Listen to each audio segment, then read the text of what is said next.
nahmaduhu wa nasta'inuhu wa nastaghfiruh wa na'udzu billahi min syururi anfusina wa sayyiati a'malina may yahdihillahu fala mudhillalah wa may yudlil fala hadiyalah wa asyhadu an la ilaha illallah wa asyhadu anna muhammadar rasulullah amma ba'du. Ayyuhal ikhwah rahimakumullah. Pertama-tama dan yang paling utama kita panjatkan puji syukur kepada Allah Rabbul Ghafur dengan inayah, iroda dan hidayahnya. Alhamdulillah pada pagi yang cerah ini kita kembali bermuajahah bertatap muka dalam rangka thalabul ilmi sekaligus mempererat silaturahmi di antara kita semua. Tiada harapan selain semoga aktivitas kita sepanjang hayat, wabil khusus kegiatan yang tengah kita jalani saat ini dicatat Allah sebagai amal soleh bakal kita menuju alam akhirat. Salawat serta salam semoga tetap dicurah limpahkan kepada Nabi kita Muhammad sallallahu alaihi wasallam, kepada keluarga, sahabat dan umatnya yang mengikuti sunnahnya sampai yaumul qiyamah. Hadirin ikhwatu iman, sedianya kita melaksanakan kajian seperti biasa pada maghrib, tetapi dikarenakan satu dan lain hal ada halangan udzur syar'i yang sehingga pada pagi ini kita dimajukan ke waktu pagi.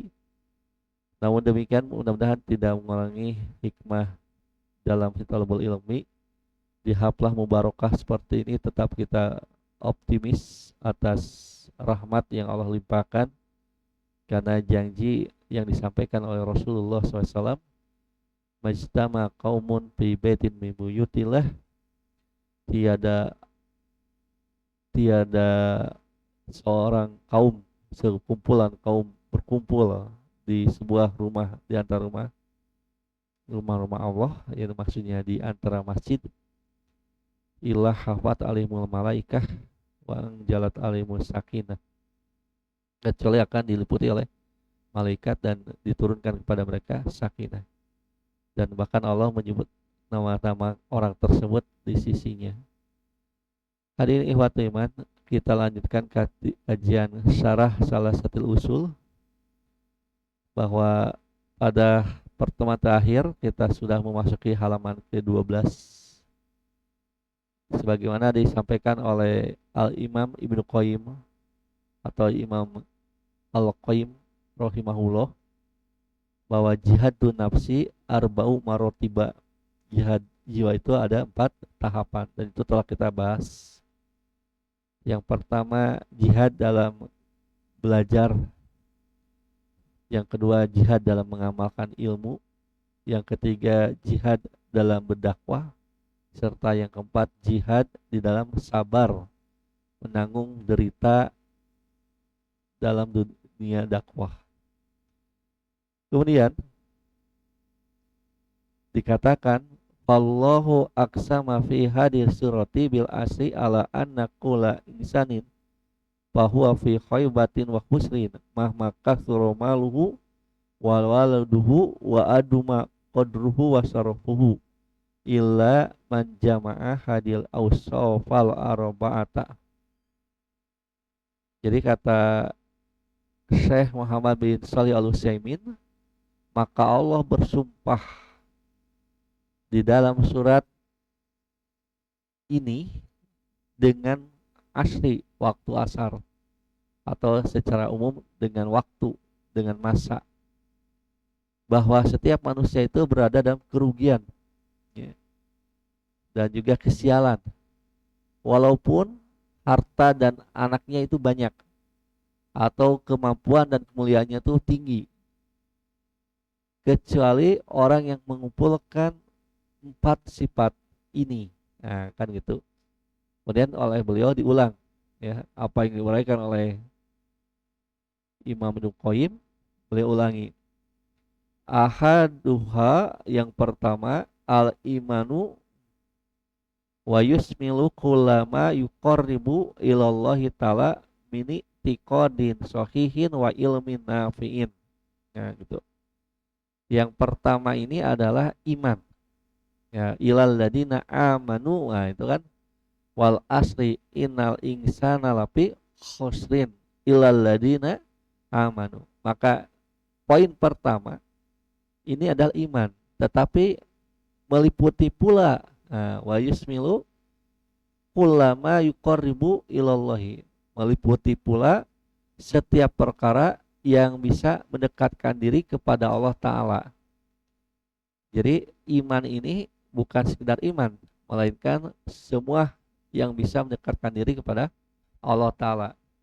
Mini tiqodin sohihin, berupa keyakinan yang benar. Yang kedua, ilmin nafiin, ilmu yang bermanfaat. Nah, inilah kenapa korelasinya dengan ungkapan Ibnu Qayyim al-Jauziyah sangat tepat gitu.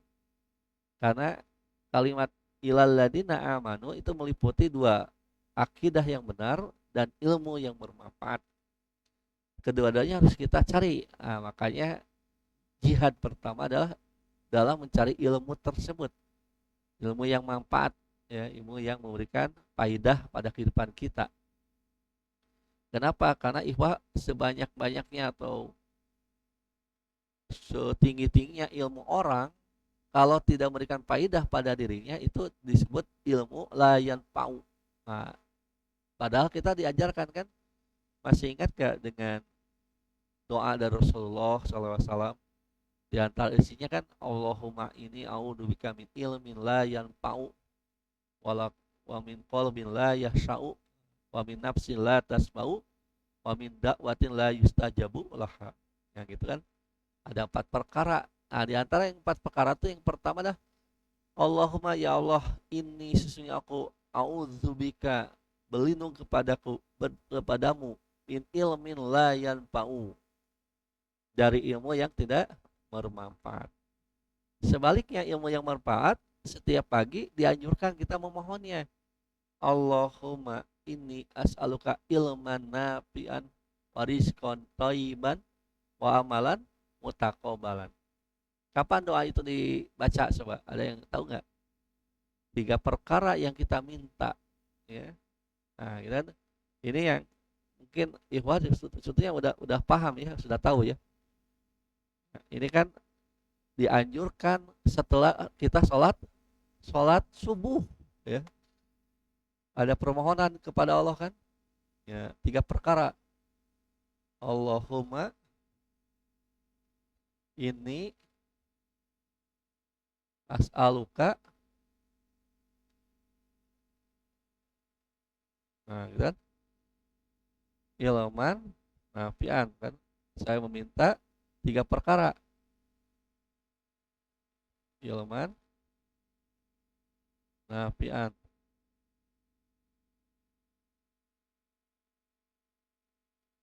yang kedua warizqan thayyiban,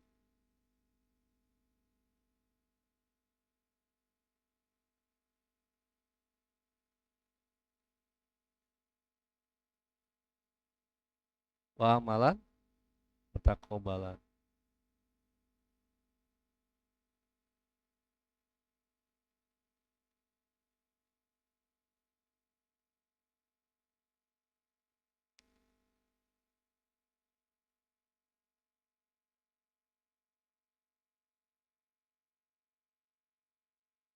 Jadi setiap pagi sehabis kita sholat subuh, kita dianjurkan berdoa seperti ini. Allahumma inni as'aluka, gitu, ilman nafi'an wa rizqan thayyiban wa amalan mutaqabbalan. Nah, ini sebagai bentuk ikhtiar kita untuk meraih apa yang dikatakan dalam buku ini, yaitu yang lepas daripada kerugian. Nah, gitu kan. Maka ikhtiarnya kita berdoa dengan memohon 3 perkara. Yang kita sebut pertama ilmu yang bermanfaat, gitu. Apa ilmu yang bermanfaat? Ilmu yang kita amalkan. Makanya nanti korelasinya antara poin 1 dan poin 2, kan gitu. Ilal ladina amanu wa amilus solihati. Sebaliknya, ilmu yang tidak bermanfaat, maka kita berlindung diri darinya kepada Allah supaya tidak terjadi pada diri kita. Yaitu Allahumma ini a'udzubika min ilmin la yanfa'u, kan itu. Ada 4 perkara kalau kebalikan daripada kali ini kan permohonan. Kemudian kita ta'awud. Kan ta'awud ya. Kalau ini kan permohonan. As-su'al itu permohonan, al-mas'alah ya. Du'aul mas'alah. Du'aul mas'alah itu doa, bentuknya permohonan. Gitu. Disebutnya masalah, bukan masalah bahasa Indonesia. Masalah dari soal itu permohonan. Doa soal. Nah, kemudian ada doa ta'awud. Ada isti'adah. Isti'adah. Doa tapi isinya permohonan. Atau doaul isti'adah. Pakai alif lam saja. Al isti'adah. Nah, yaitu Allahumma, namanya Allahumma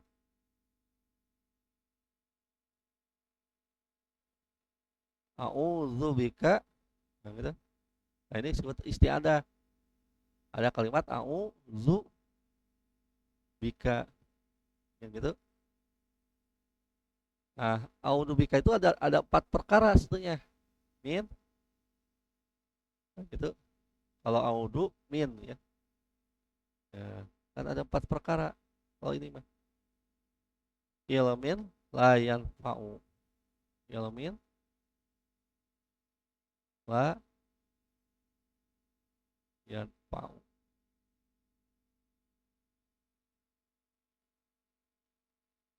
Nah, kalau bin la yasau.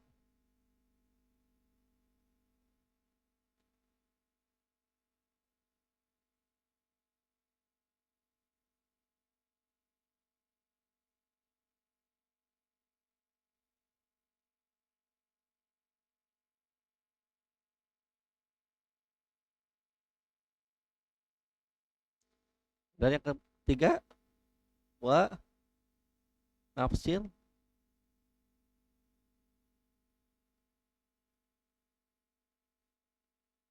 la tasba'u.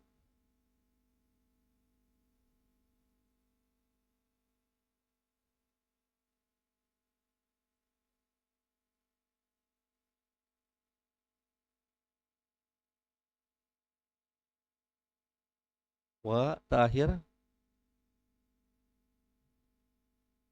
wa du'ain atau wa da'watin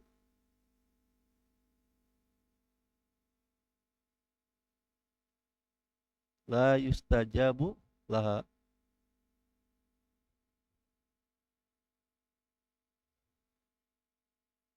La yustajabu laha. Nah, gitu kan.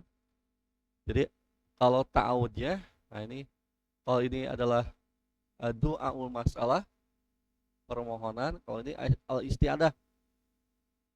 Kalau ini permohonan, ini perlindungan. Jadi ada 2 doa yang mesti kita ucapkan setiap pagi dan petang. Ini kaitan dengan ilmu yang bermanfaat tuh. Kalau ilmu yang bermanfaat dimohon, diminta, sedangkan ilmu yang tidak bermanfaat berlindung diri darinya. Gitu. Ya boleh kita merasa aman dari ilmu yang tidak bermanfaat. Kenapa? Karena isti'adah itu menunjukkan itu perkara yang berbahaya. Ta'awud ya, istilahnya ta'awud, isti'adah atau ta'awud, memohon perlindungan, itu nama isti'adah. Seperti kita a'udzubillahi minasyaitonirrajim. Nah, itu juga isti'adah namanya. Ta'awud. Coba ta'awud dulu. Nah, kan ketika kita diminta ta'awud, ya kita bacanya a'udzubillahi minasyaitonirrajim. Nah, kalau perkara yang kaitan dengan kehidupan kita keseharian, ada 4 perkara yang kita harus waspadai gitu. Harus kita berlindung darinya. yaitu dari ilmu yang tidak bermanfaat yang pertama disebut oleh Rasulullah SAW dalam doa istiadahnya. Ya baru kesananya dari hati layah sau itu hati yang tidak khusyuk. Ya. Kalau tidak khusyuk berarti bahasa orang memalaweng gitu. Kalau khusyuk disebut fokus umpamanya penuh dengan perhatian dan keseriusan, kesungguh-sungguhan dalam menunaikan aktivitas ibadah pada Allah, maka hati yang tidak khusyuk yaitu yang tidak serius, tidak sungguh-sungguh. Maka bahasa kita mah malaweng gitu ya. Hati nanti kosong dari perhatian. Nah, ini harus kita memohon perlindungan pada Allah. Kenapa? Itu bahaya. Ya, akhir kalau antum sholat tidak khusyuk, dapat pahala tidak? Boro-boro dapat pahala, justru dapat dosa. Gitu. Ibadah harus khusyuk, karena khusyuk itu wajib. Hukumnya wajib. Kalau perkara wajib ditinggalkan, dosa gitu. Itu yang konsekuensi dari perkara hukum wajib gitu. Dalam kaidah usul fikih kan gitu, kita itu kaidah yang umum yang kita sudah kenal sejak sanawiyah. Disebut al wajib itu kan ma yusabu alu fi'lihi wa yu'aqabu ala tarkihi, atau dengan redaksi lain ma yusabu ala fa'ilihi wa yu'aqabu ala tarikihi. Nah, gitu. Intinya sama. Wajib itu diberi pahala ketika mengerjakan atau orang yang mengerjakannya, dan diancam siksa bagi mereka yang meninggalkannya kan gitu. Bagi orang yang meninggalkannya, tarikihi orang yang tidak melaksanakannya. Nah, itu kan pengertian di wajib. Nah, kalau khusyuk itu wajib, artinya ketika kita sholat dengan disertai hati yang khusyuk, karena khusyuk itu adalah af'alul qulub, ya, perbuatan hati. Nah, khusyuk itu lebih kurang ya kalau disamakan dengan bahasa kita, walaupun tidak sama persis, tetapi ada kemiripan lah. Ada hal yang menyerupai, itu diantaranya serius, fokus gitu, konsentrasi. Nah, itu kadang-kadang diartikan khusyuk gitu. Yang penting khusyuk itu dalam pengertian sebagian ulama, kalau nggak salah Imam Syafi'i ya, rahimahullah, yang memberikan gambaran sederhana tentang tingkat khusyuk yang paling rendah, hudulul qalbi gitu. Hudulul qalbi itu hadirnya hati. Nah, artinya perhatian kita berada dengan raga kita gitu. Kalau antum ada di madrasah, antum ada di masjid, jiwa antum ada di madrasah dan di masjid gitu. Nah, itu khusyuk. Kebalikannya kalau tidak khusyuk, bagaimana ya, hati yang tidak khusyuk?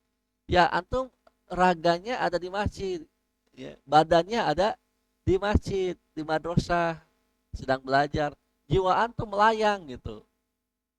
Ya itu tidak khusyuk. Makanya gambaran tidak khusyuk kan ketika sholat Allahu Akbar, kita ucapkan dengan lisan kita Allah Maha Besar, tetapi begitu kita membaca iftitah, nah, itu mulai kita ingat ke sana kemari.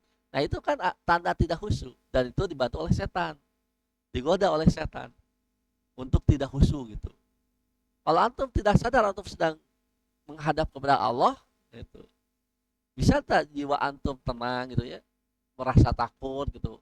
Kan nggak ada. Kenapa? Karena seseorang kalau tidak khusyuk artinya dia melayang-layang ingatannya, atau kan tidak mungkin dia merasa takut pada Allah gitu, karena tidak diingat Allah. Nah, itulah diantara mana khusyuk gitu. Nah, perkara ini juga kita berlindung kepadanya. Yang ketiga, wa min nafsin la tasma'u, nah, yaitu dari jiwa yang tidak pernah puas. La tasma'u itu ya, yaitu jiwa yang terus haus mengejar kenikmatan duniawi, jiwa yang begitu rakus dengan urusan dunia. Nah, itu tidak pernah puas gitu. Umpamanya ada orang yang sejak awal dia hanya jalan kaki umpamanya, lalu ada cita-cita ingin naik motor atau sepeda, begitu punya berpikir lagi ya kan, wah sih kan naik mobil ada pantas ya, ingin mobil gitu, sayang mobil yang naon deui, yang kereta apinya, oh sih kita puas boga itu mungkin ya. Nah, itu kan, tapi jiwa manusia begitu. wah boga mobil hiji sigana geunah bawa mobil dua, nah, kan itu terus. Nah itulah jiwa, sifat jiwa begitu ya, jiwa dalam artian nafsu tidak pernah puas. Makanya Al-Quran mengatakan kaitan dengan nafsu itu kan, kenapa orang itu bisa meninggalkan ibadah, karena itu terlalu terbuai dengan hawa nafsunya. Takasur kan menggambarkan al-haqumut takasur hatta jurtumu maqabir. Itu kan sindiran sebetulnya. Ya, peringatan keras bagi kita. Karena saling berlomba mengumpulkan harta, alha membuat engkau lalai, gitu kan? Lahun. Alha itu dari kalimat lahun. Tapi madinya alha, ya. Wajan af'ala sebetulnya. Nah, ihwatu iman, kita diwajibkan atau diajarkan untuk berlindung kepada Allah, memohon perlindungan dari jiwa yang penuh dengan kerakusan, yang disebut hirsun. Hirsun itu rakus itu. Latas bau itu kan simbol kenyang gitu. Kalau bahasa kitanya kenyang. Jiwa yang tak pernah kenyang. Artinya dia punya jiwa yang rakus, terpuas-puas. Nah ini pada umumnya memang setiap manusia punya potensi ke arah sana. Nah, kita dianjurkan rakus itu hanya dua hal, yaitu dalam bab ilmu dan amal. Itu boleh rakus dalam bab ilmu dan amal. Di luar itu nggak boleh kita rakus, harta gitu, dunia nggak boleh atau rakus, merasa tidak pernah puas-puas. Geus menang ieu hayang itu, geus menang itu hayang ieu. Wah, ya sehingga orang kan kadang-kadang kalau tidak ada rasa syukur, itu pasti mengeluh hidupnya. Umpama gambaran sederhana ketika adanya masa kemarau, wah hayang hujan kan. Wah halodo wae cai susah kan. Begitu musim hujan ingin halodo, wah hujan wae cenah. Cik atuh halodo bisa futsal kan gitu. Itu kenapa? Karena dia tidak bisa menikmati apa yang Allah berikan, mempersepsikan dirinya paling benar, itu menyatakan keadaan dia salah gitu. Padahal kan kalau kita mau bersyukur, pandai bersyukur, maka disiasati, hati kita disiasati. Apapun yang terjadi, pasti yang terbaik yang Allah berikan gitu. Musim kemarau ada hikmahnya, ya minimal ya orang tengah hujanan lah gitu kan, minimal. Kalau musim kemarau kan, artinya ada peluang untuk kita bekerja keluar dengan merasa tidak akan turun hujan kan lebih baik umpamanya. Tapi begitu juga turun hujan, musim musim hujan, kita ke persepsi kita diperbaiki lagi. Alhamdulillah hujan minimal, sumur penuh kan gitu. Kalau dulu kan kalau ada air itu pakai sumur nimba gitu. Sekarang kan pakai sanyo. Walaupun pakai sanyo, kalau dalam musim kemarau kan kering gitu kan. Susah ya gitu. Jadi kalau kita positive thinking, memandang sesuatu itu dengan positif, kita bisa bersyukur. Nah, jiwa yang tidak puas itu lantas bau, yang tidak pernah kenyang, karena dia negatif thinking gitu, memandang sesuatu dengan negatif, kacamata negatif, ya udah tidak bisa puas-puas. Dan yang terakhir itu daripada wamin du'ain atau wamin dakwatin la yustajabu laha.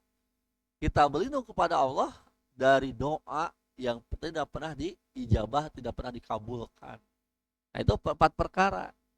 Tapi kalau tiap pagi itu hanya 3 perkara yang kita mintakan. Jadi yang diminta 3 perkara, yang kita berlindung diri kepadanya, pada Allah, itu 4 perkara gitu. Kalau yang 3 perkara itu kan, Allahumma inni as'aluka ilman nafi'an, warizqan thayyiban, wa amalan mutaqabbalan. Nah ini dibaca setelah sholat subuh. Ya, jadi antum setelah dikir subuh, bahasa umumnya wiridan, setelah sholat subuh, sudah istighfar, astagfirullah, astagfirullah, astagfirullah, terus Allahumma antas salam kan. Kemudian antum misalkan boleh baca tahlil la ilaha illallah wahdahu la syarikalah lahul mulku wal hamdu yuhyi wa ala kulli syai'in qadir 10 kali, atau antum langsung kepada dikir yang umum, yaitu subhanallah 33 kali, Alhamdulillah 33 kali, Allahu Akbar 33 kali dipungkas dengan tahlil. La ilaha illallah wa la syarikalah lahul mulku wa lahul hamdu wa huwa ala kulli syai'in qadir. Nah, setelah itu antum bebas berdoa. Walaupun ada yang menganjurkan kita sambung kepada membaca ayat-ayat kursi, kemudian membaca Al-Ikhlas, terus Al-Falaq dan Anas. Nah, setelah itu antum doa umpamanya. Nah, doa yang paling dianjurkan setelah sholat subuh ini, Allahumma ini as'aluka ilman nafi'an wa rizqan thayyiban wa amalan mutaqabbalan. Itu tidak boleh dilupakan ketika antum selesai sholat subuh. Mungkin doa yang lain bisa saja dipending atau dibacanya di lain saat. Tapi setelah sholat subuh, doa yang ini nggak boleh dilepaskan. Itu anjuran. Dan di luar sholat subuh tidak dianjurkan gitu. Jadi ini doa yang terikat, qoyad. Ya. Jadi dibacanya setelah sholat subuh. Bayangkan umat Islam sejak bangun pagi hari, memulai hari tersebut dengan memohon 3 perkara, kan luar biasa. Ilmu yang bermanfaat, dan gitu. Kemudian rezeki yang baik. Nah, ketiga amal yang terima. Coba, luar biasa kan? Rezeki yang baik itu rezeki itu ada berupa harta, ada berupa kesehatan di situ rezeki kita kan. Wah, lupa-lupa, bahkan mungkin saja kalau antum masih bujangan lalu ingin nikah, rezeki itu adalah jodoh, itu kan rezeki juga. Ya, ujuk-ujuk ketemu dengan ahwat lalu kelopak-kelopak dengan antum gitu. Luar biasa kan, tergila-gila oleh antum, langsung dilamar, langsung diterima, kan itu rezeki thayyiban ya, yang baik gitu. Tentu istri yang solehah ya, bukan istri yang sembarangan. Nah, itu rezeki juga. Bahkan yang rezeki yang tidak disadari itu kesehatan, itu rezeki yang besar tidak disadari. Lebih daripada itu semua, nikmat yang paling utama adalah nikmat iman dan nikmat Islam. Rezeki amal soleh, rezeki anak soleh. Itu kalau seorang ayah itu anak-anaknya soleh, kalau dia seorang suami istri solehah, itu juga rezeki. Bahkan kendaraan yang baik kan gitu, itu dikatakan dalam satu riwayat, min sa'adatil mar'i, di antara kebahagiaan seseorang itu 4 perkara yang Rasul sebutkan. Nah, di antaranya ada kendaraan yang baik, ya, tetangga yang baik, terus rumah yang luas gitu. Nah, itulah rizki-rizki yang Rasul jabarkan dalam beberapa hadis. Nah, kita mohonkan setiap pagi seperti itu gitu. Jangan kita lupa ya berdoa. Kalaupun di ba'da subuh antum lupa untuk doa Allahumma inni as'aluka ilman nafi'an wa rizqan thayyiban wa amalan mutaqabbalan, kesempatan kedua yaitu ketika antum baca dzikir sobah wal masa. Wal masa tidak. Dzikir sobah itu bacaan doa-doa ya ketika waktu pagi hari, doa pagi hari, masuk salah satunya doa ini gitu. Ala kulli hal, setiap pagi antum tak lepas memohon 3 perkara. Kenapa? Karena di sini dikatakan ya dalam buku yang kita bahas, itulah poin pertama orang selamat dari kerugian gitu. Yaitu dia beriman. Nah, makna imam di sini meliputi setiap perkara yang bisa mendekatkan diri pada Allah berupa akidah yang benar dan ilmu yang bermanfaat gitu. Dan itu yang kita minta. Akidah yang benar yaitu akidah Islamiyah tauhidullah. Dan itu insya Allah ya, nikmat iman dan Islam telah kita raih karena sebagai muslim dan mukmin insya Allah. Nah, tinggal ilmu yang bermanfaat, mintalah pada Allah ilmu yang menjelma menjadi amal soleh, itulah yang bermanfaat, bermanfaat pada dirinya, bermanfaat pada orang lain gitu, berfaedah. Yang kedua, asani, yang kedua kata beliau, al amalu solihu wa huwa kullu qaulin aw fi'lin yuqarribu ilallahi bi an yakuna fa'iluhu lillahi mukhlisan wali Muhammadin muttabi'an. Yang kedua, amal soleh. Apa amal soleh? Nah, dijabarkan, yaitu setiap perkataan, qaul atau perbuatan yang bisa mendekatkan diri kepada Allah. Nah, ya itu kan setiap perkara yang bisa mendekatkan diri kepada Allah. Terus ada syarat yang disebutkan, bi an yakuna, dengan cara pelakunya itu lillahi mukhlison, didorong oleh karena Allah secara ikhlas. Jadi niatnya ikhlas karena Allah. Yang kedua, wali Muhammadin muttabi'an, dan hanya kepada Muhammad ia mengikuti. Jadi mengikuti teladan atau contoh Nabi kita Muhammad Sallallahu Alaihi Wasallam. Dan dua perkara inilah yang kemudian dirumuskan oleh ulama sebagai syarat diterimanya amal. Nah itulah amal soleh. Jadi ada syarat diterimanya amal. Tidak cukup dengan ikhlas saja, tetapi meliputi juga mencontoh Rasulullah SAW. Tidak hanya sekedar mencontoh, tetapi juga meliputi niat yang lillahi ta'ala saja. Niat yang ikhlas, murni kepada Allah. Nah itulah amal soleh. Kalau salah satunya gugur, salah satunya tidak ada, bukan amal soleh. Begitu. Jadi Syekh Utsaimin mengarahkan bahwa tidak setiap ucapan amal yang dimaksudkan untuk dekat dengan Allah, kalau tidak memenuhi dua syarat ini, maka itu dianggap bukan amal soleh. Atau sekurang-kurangnya itu amal yang tidak akan diterima. Gitu. Ikhlas secara niat, mencontoh Rasul secara kaifiah, tata cara. Nah, ya tentu saja yang paling utama ibadah mahdoh, ya, ibadah yang murni, ibadah sosok, itu benar-benar harus mencontoh Rasulullah SAW. Kemudian kalau ibadah muta'adiyah atau ibadah amah, nah, kalau bahasa umumnya ibadah ghair mahdoh, harus mencontoh kepada Rasul itu adalah dalam sisi aturan dasarnya, misalkan jual beli kan gitu. Nah, Rasul Allah SWT telah menggariskan antarodin. Kalau jual beli itu harus didasarkan dengan ridho. Nah, tetapi bentuk ridho dan dengan ridhonya leluasa gitu, leluasa lebih leluasa. Bahkan sekarang berkembang kalau kegiatan ekonomi itu wah sangat dahsyat ya. Dengan adanya media, sekarang ada disebut jual beli online gitu. Ya, kalau jual beli online, aduh, sekiranya itu menimbulkan darurat, itu nggak boleh jual beli online. Yang paling bagus tuh jual beli tangan ke tangan, yadan biyadin, jadi cash and carry gitu. Begitu antum bayar langsung antum ambil, karena dia kan ayah hiyar majelis itu adalah antum kalau beli barang itu ada hak untuk melihat, boleh jadi boleh gagal, tidak jadi gitu, itu disebut hiyar, hak memilih, pilihan kan barang tehnya. Nah, gitu. Tapi kalau makanan jangan sampai antum mencicipinya ya berlebihan gitu. Mang iya buah sabara, iya salak sabara, kabeh diasaan beli henteu. Ternyata pika sebeleun eta teh. Kalau mau beli jeruk, ya jeruk saja yang dirasakan, nggak apa-apa. Kita kan ingin rasanya manis atau tidak gitu ya. Tapi cukup setengah setengah biji gitu. Iya mah dua buah, ini amisnya mah ya, raosnya sekali dia. Ayo beli gak setengah kilo, kan semang kesel.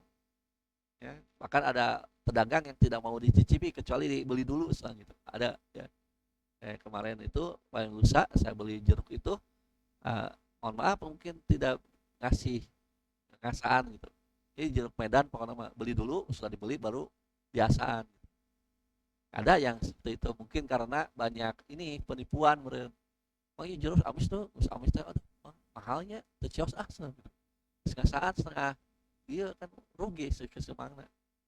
Nah itu harus niatnya jujur. Kalau mau beli baru mencicipi. Kalau nggak ada niat beli jangan. Itu kalau dalam bab buah-buahan. Baju juga demikian, baju juga ya. Jadi pokoknya mah antum kalau mau ke pasar sing jujur mau beli apa gitu. Beli baju aja yang diperhatikan. Cuma dipapai kalau beli dah hiji balik ulah ya, harus jujur antum. Nah, jujur. Lihat antum beli kopiah yang dicoba gitu. Kalau beli sepatu ya sepatu. Ah, dalam bentuk transaksinya leluasa. Tapi dengan online hal itu tidak terjadi. Dengan online maka kita langsung beli gitu ya. Langsung kita buka setelah dibeli gitu harus dibayar. Karena yang mengantarkan kan petugas pengantar, bukan pihak yang menjual. COD kan sekarang COD sanes nami jami COD teh Kita COD sahana Cijaya lain. COD itu kan sistem langsung bayar di tempat gitu ya. Nah, ini perkembangan ekonomi seperti itu bagaimana hukumnya? Pada dasarnya boleh. Kalau bab ekonomi, bab muamalah yang jelas tidak ada unsur penipuan, gitu kan? Nah, itu yang mencontoh nabinya itu tidak ada unsur penipuan. Mencontoh nabinya dalam hal kejujuran. Karena Nabi memberikan contoh ketika beliau bahkan jauh sebelum diangkat jadi nabi, beliau itu adalah pengusaha, pedagang yang jujur luar biasa. Makanya tidak merugikan konsumen. Bahkan konsumen pun walaupun mungkin harganya lebih mahal merasa puas dan itu boleh, boleh. Boleh antum jual misalkan asal tidak berlebihan ya, di atas harga pasar, misalkan antarodin tapi tidak ada penipuan. Hanya sistem antum jualnya benar-benar membuat konsumen itu merasa puas gitu. Dengan kejujuran antum lalu menjual lebih mahal kan antarodin yang jelas, makan suka sama suka, ridho sama ridho gitu. Jual motor bekas misalkan kan beda dengan Grace, kalau Grace ada standarisasinya. Kalau bekas kan tidak ada standarisasi. Yang penting kualitas barangnya gitu. Ya, pas antum memang jujur antum bekas antum misalkan 1 tahun dengan kondisi yang sangat detail antum terangkan ini kekurangannya ini kelebihannya sampai konsumen tuh kemarin 10 juta juga saya beli misalkan ya deal padahal tahun yang sama misalkan mestinya itu 9 juta umpamanya. Tapi kalau kondisi antum lebih baik lebih mulus ya jadi masalah, yang penting antarodin gitu. Dalam jujur menyatakan inilah kelebihannya, ini kekurangannya sehingga konsumen itu merasa tidak tertipu. Nah, itu boleh dalam muamalah. Jadi dalam muamalah itu kaifiahnya dibebaskan, prinsip dasarnya dipegang. Apa? Yang mencontoh pada nabinya jujur gitu. Kan terkenal kisah Nabi menjual barang dagang Khadijah ke negeri Sam kan dengan membawa hasil yang sangat banyak, keuntungan yang berlipat-lipat. Kenapa? Karena Rasul umpamanya jual beli barang yaitu berupa kain. Kainnya dijelaskan, ini ada cacatnya. Kalau mau beli silakan. Tapi kalau mau harganya sama, silakan. Kalau beda silakan. Kenapa? Karena antara A dan B beda barangnya gitu kan. Dijelaskan dengan detail. Bahkan Rasul ada kisah konon ya dalam transaksinya karena saking jujurnya Rasul menyilahkan dari Khadijahnya harganya sekian, silakan kalau mau dibelikan sebagai keuntungan bagi saya. Kan jarang-jarang seperti itu tukang dagang kan. Nah, jadi intinya jujur. Antum nggak perlu langsung itu kalau memang mau antum misalkan jual beli ya sepatu umpamanya. Sepatunya antum jual dengan harga 200.000. Lalu ada yang menawar 150.000. Nah, padahal harga di pasar sepatu itu 125.000. Nah, ketika ditawar 150.000, jangan menyatakan, oh dari Sanon juga belum bisa. Nah, itu kan bohong. Kenapa? Karena dari pabriknya atau dari apa namanya? Kalau sudah ke pabrik itu apa disebutnya teh? Kalau jual beli ada penjual, ada sebelumnya apa? Penyalur itu, distributor utama itu dari sananya gitu ya, dari grosir umpamanya. Dari grosirnya belum bisa, padahal dari grosirnya 100 salawe, 125. Nah, jangan menyatakan tidak bisa dari grosirnya belum bisa, tak. Kalimat itulah yang bohong gitu. Kalau antum ditawar 150, padahal itu udah ada bati 25 dan antum ingin tetap lebih daripada itu, antum katakan belum bisa, udah selesai, nggak perlu ditambahan dari grosirnya belum dapat tahu. Nah, kalimat dari grosir yang belum dapat itu yang bohong. Antum cukup saja, oh belum bisa, udah saya inginnya 200 gitu, udah selesai, kan jujur gitu. Kalau menyatakan dari sanaan 21 salawe kita berat juga kan gitu, udah saja antum bisa jual sepatu ini 200 gitu. Bagaimana ke 150? Belum bisa, udah selesai, belum bisa tuh belum bisa, harganya dikurangi oleh saya gitu. Jangan sampai ada tambahan dari salonnya juga, dari pabriknya juga gitu, padahal dari pabriknya 100.000 harganya kan gitu. Nah itu. Jadi inti dalam muamalah atau kejujurannya yang mencontoh pada Rasulullah SAW, baru itu dapat pahala. Asal isu yang ketiga at-tawasi bil haqi wa huwa at-tawasi ala fi'lil khairi wa hasi alaihi wa targibi fihi. Tawasi itu artinya saling menasihati, saling berwasiat, haki, dengan kebenaran. Yaitu apa maksudnya? Tawasi ala fi'lil khairi, yaitu saling menasihati untuk melaksanakan berbagai aktivitas kebaikan. Walhasi alai, dan mendorongnya, watar gibi pi, dan memotivasinya. Jadi kita saling nasihati pada orang yang sedang malas ibadah, kita motivasi, antum harus ibadah gitu. Kalau tidak ibadah antum rugi kan. Bahkan ada sedikit tarhib itu memberikan warning. Kalau antum tidak ibadah akibatnya akan begini kan.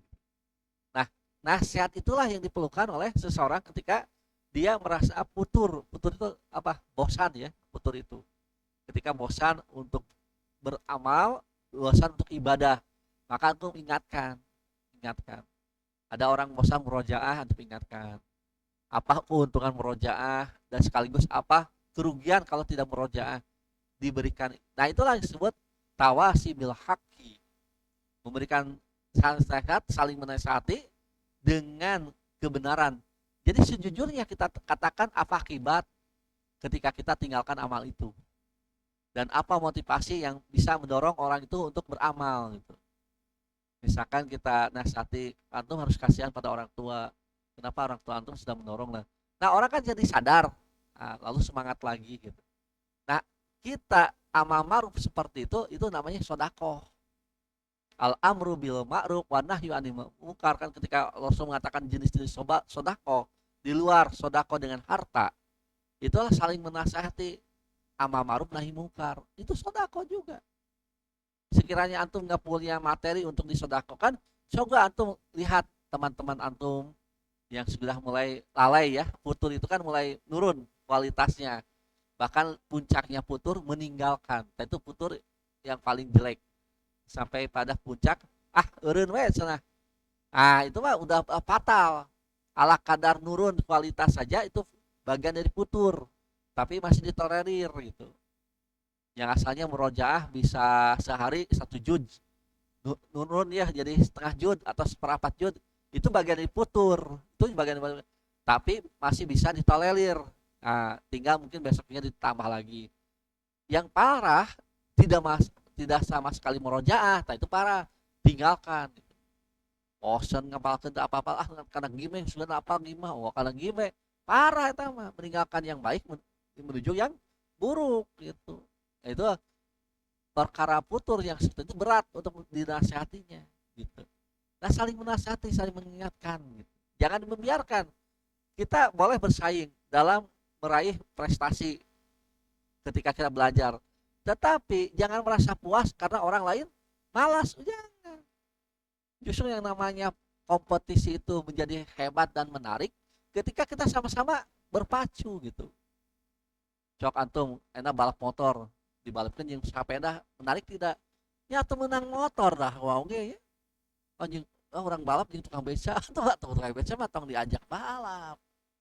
Jadi antum harus seimbang. Ketika temannya malas tapi kita ingin jadi tetap ranking pertama, kita ingatkan, mari kita lomba gitu. Jangan sengaja orang lain supaya malas, supaya orang jadi ranking kahiji, wah itu mah licik, gak bisa gitu. Justru kita semakin menarik ketika kita ada saingan yang benar-benar kuat gitu. Nah, itu wah, dalam kompetisi itu lebih menarik gitu. Antum hafal 10 juz, lawan apa? Antum 11 juz, agak mending kan, beda selisih 1 juz. Itu semangat kan buat kita gitu. Antum hafal 10 juz gitu. Berlomba dengan orang yang hafal juz amma, atau sudah tuh tersalepel gitu. Nah, kan yang menarik antum bersaing dengan yang seimbang gitu. Jadi orang itu akan kuat kalau mengalahkan yang lebih kuat, itu baru kuat. Gitu. diajar tancok tahu tancok ya kan gitu, seimbang itu sakelas jeung urang was kan, wah tarik wah ngeunah kan ieu kali tancok jeung dak teka teu kucingir oke eleh tuh. Terus seimbang, antum jangan sampai merasa senang ketika orang lain puturnya, enggak boleh. Antum saling ingatkan supaya setiap nanti suatu waktu antum putur ada yang mengingatkan juga. Itu yang disebut tawasi. Yang keempat, at-tawasi bisobri. Bi ayyusia ba'duhum ba'don bisobri ala fi'li awamirillahi ta'ala wa tarkil maharimillahi wa tahamuli akdarillahi. Yang keempat, saling menasihati dengan kesabaran. Dengan cara sebagian mereka berwasiat kepada sebagian yang lain dalam hal kesabaran. Sabar ini meliputi 3 yang sering diulang, yaitu sabar untuk melaksanakan segala perintah Allah, sabar meninggalkan hal yang diharamkan oleh Allah, dan sabar dalam menanggung takdir Allah. Gitu. Saling menasihati dalam itu. Jadi ketika itu misalkan ada orang yang ditinggal wafat oleh keluarganya, terutama oleh ibu dan ayahnya, maka aku menasihati, sing sabar, sabar. Memang ketika kita yang menjadi orang yang mengalaminya itu berat sekali mendapat kalimat sabar teh gitu. Sing sabar, jadi mah tengah rasakan kan gitu ngeunah teh sabar gitu. Nah, harusnya berterima kasih kalau ada orang yang menasihati sing sabar. Rasulullah SAW satu waktu pernah lintas pada satu jalan, ada seorang ibu yang menasih kuburan anaknya. Nah, Rasul langsung mengatakan isbiri wattaqillah. Wahai seorang wanita, Rasul nggak tahu siapa wanita tersebut. Wahai seorang wanita, bersabarlah Anda dan bertakwalah pada Allah. Nah, rupanya wanita ini tidak menoleh ke belakang siapa yang menasihati. Tetapi langsung murka, marah, alaika anni, bahasa kita mah jungkan itu. Gitu. Rasul tidak banyak bicara karena sudah dapat reaksi yang kurang bagus. Rasul pergi. Hanya ketika Rasul telah pergi, ada orang yang memperhatikan, bertanya ke ibu, Bu, apa yang dikatakan Rasul tadi? Jadi, orang kedua ini tidak melihat atau agak jauh gitu ya. Jadi datang ditemui, ya ibu, apa yang dikatakan Rasul? Baru ibu itu merasa terkejut. Oh, Rasul. Lalu dikejarlah ke rumah beliau. Nah, maka Rasulullah SAW memberikan satu kaidah bab sabar gitu. Ini dikutip oleh Imam Bukhari dalam kitab Sahihnya, yaitu kaidah kata Rasul kepada ibu tersebut, inna masabru indah sutmatil ula. Sesungguhnya kesabaran itu yang paling utama nilainya, yang paling besar pahalanya ketika awal kejadian. Nah, gitu kan? Ketika kita awal kejadian kita dengar musibah, lalu kita ucapan innalillahi dengan hati yang lapang, nah itu pahalanya besar sekali gitu. Kenapa? Karena kalau sudah setahun, 2 tahun, pasti kita bisa sabar karena sudah berlalu.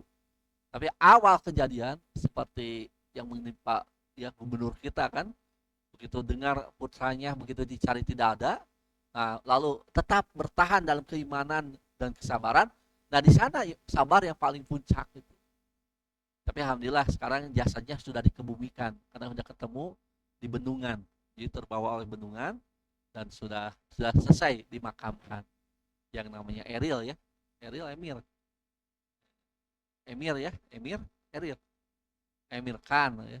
Nah, itu yang kemarin pernah heboh di dunia pemberitaan baik maya maupun juga pemberitaan nyata ya.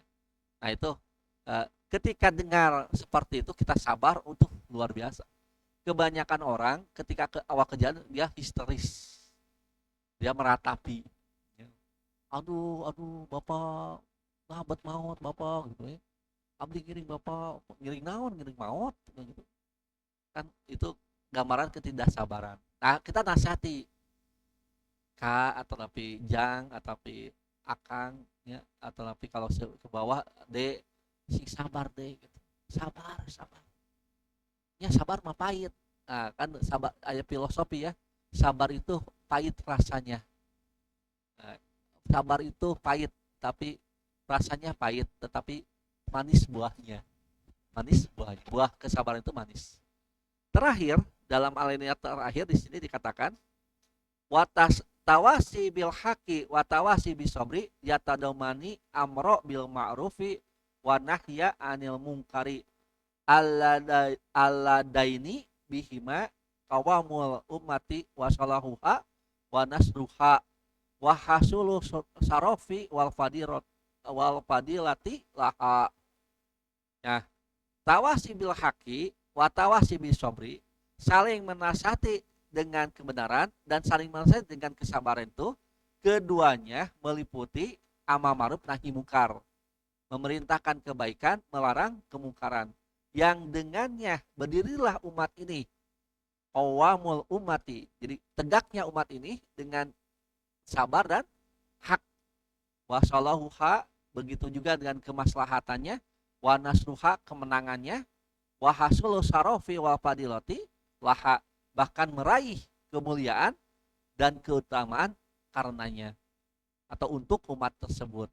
Sampai Allah mengatakan kuntum khairu ummatin ukhrijat linas ta'muruna bil ma'rufi wa tanhauna 'anil munkari wa tu'minuna billah. Kalian adalah sebaik-baiknya umat yang Allah keluarkan, yang dikeluarkan untuk manusia secara keseluruhan, yang kalian beramal ma'ruf nahi mungkar, menyuruh kepada kebaikan, mencegah dari perbuatan mungkar, dan kalian beriman kepada Allah. Nah, ini kata nanti dalam tafsirnya Al-Hafidz Ibnu Katsir kalau tidak salah mengutip perkataan Umar bin Khattab radhiyallahu anhu. Kata Umar bin Khattab bahwa kejayaan umat itu tak lepas dari 3 syarat tadi: amal ma'ruf, nahi mungkar, iman yang benar kepada Allah. Ikhwatul iman, demikian untuk pertemuan pagi ini. Mudah-mudahan apa yang disampaikan ada guna manfaatnya, dapat kita amalkan menjadi ilmu yang bermanfaat dan benarnya dari Allah Subhanahu wa taala tentu saja, sedangkan salahnya dari saya dan dari setan, Allah dan Rasulnya berlepas diri dari kesalahan tersebut. Al-afu minkum. Kita akhiri dengan kaful majlis. Subhanakallahumma wa bihamdika asyhadu alla ilaha illa anta astaghfiruka wa atubu ilaik. Walhamdulillahi rabbil alamin. Wassalamualaikum warahmatullahi wabarakatuh.